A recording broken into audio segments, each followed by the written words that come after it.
war then.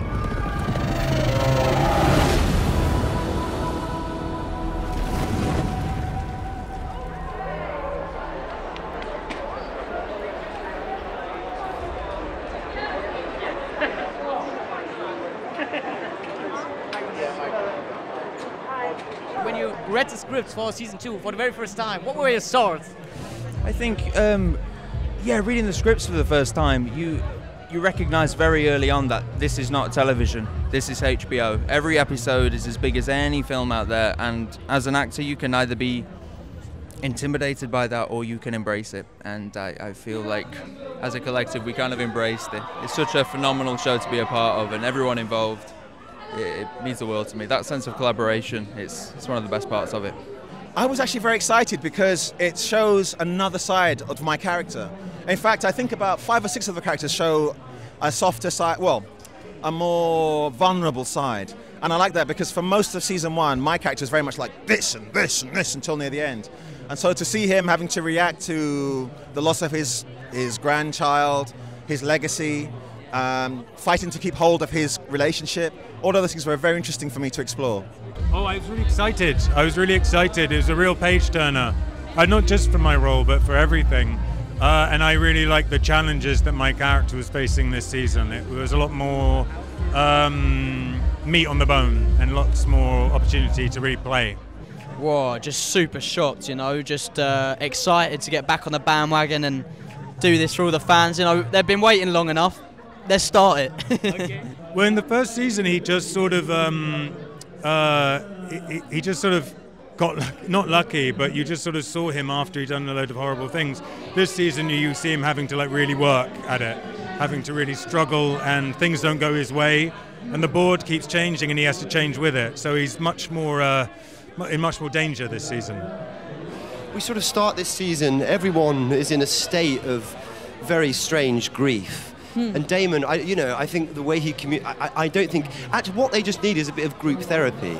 You know what I mean? And actually, if they sat down and had a cup of tea and went, look, let's get some red velvet cake out, we'll have a laugh, and we'll get through it. But Daemon sort of stores everything up and you know, behaves preposterously. But I love that. I think grief is a major engine in the narrative this season. In fact, like most of the primary characters.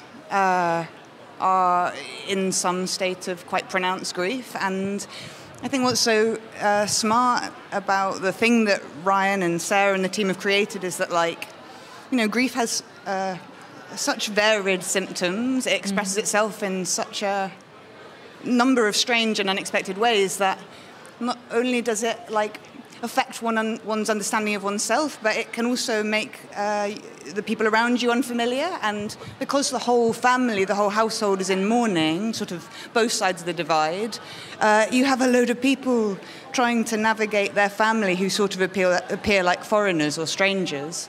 And I find that very moving as an idea. Yeah, I think grief is the catalyst for a lot of the tempestuous Targaryen madness that we revisit this year, and the cracks and the divisions between the family become more entrenched, deeper, more painful and more wrought. He's an agent of chaos, and also he's a sort of conduit for vengeance. And I think he's got sort of a very odd sense of pride, and the idea that someone from his family has been killed, it's his pride that has been wounded, and his vengeance has been awakened, and he's ready for war.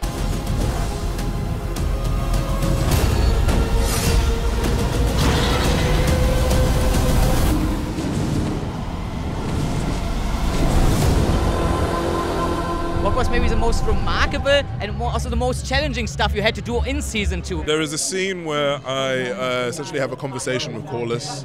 There's a specific one. I have many conversations with him, but there's a specific conversation which things come to light.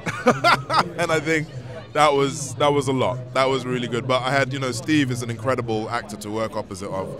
So that was really good fun to play with. And yeah, that scene really sticks to me. I think for me the dialect was quite challenging because obviously I'm from a specific part in London that we don't usually pronounce our H's or our T's, so speaking like a prince, that was quite challenging. But I have an amazing dialect coach called Danielle who really helped me speak like a royal.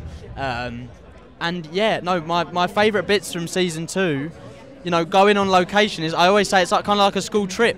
You know, it's kind of like getting the band back together and going on location. It's just nice, yeah. For me, something about, there was a library scene that we did this season, and seeing the library in all of its glory, they'd built a fully fledged, like, Valyrian library, and it just blew me away. Oh, I don't know. There's ones towards the later end of this season that I'm interested to see. There's some interesting conversations he has with people, but I can't go into... It's all a bit spoilery, I'm afraid. It would be spoiling. It would be spoiling, but it definitely involves Aemond up to no good. We had some really challenging stuff that we did on location in Wales, and people will see that. It'll be obvious when they watch it. But it was really challenging because the elements weren't on our side, like they weren't today for you guys. It was pouring with rain, and it was crazy wind, and it was really challenging to just try and stay in Westeros when we weren't there. Oh, wow. Well, the first day was walking out onto the big set and seeing the ship. Was amazing. I couldn't believe that they had built this thing. It's so huge and so beautiful. And also what happened was, when we first started shooting, it was in immaculate condition, because what we did was we broke it down so that then you could shoot it the other way, you know? So that was amazing.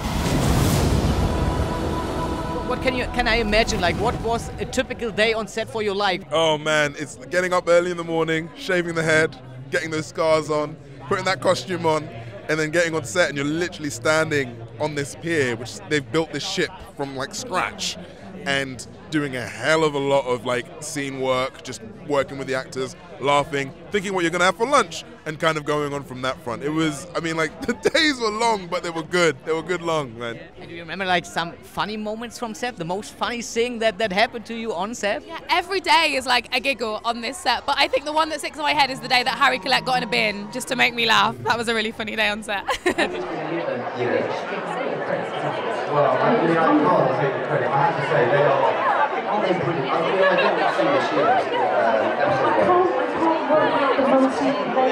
They are absolutely brilliant. I bet. And you're in for a real treat for them, so I think Emma's yeah, I'm really great.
To war then.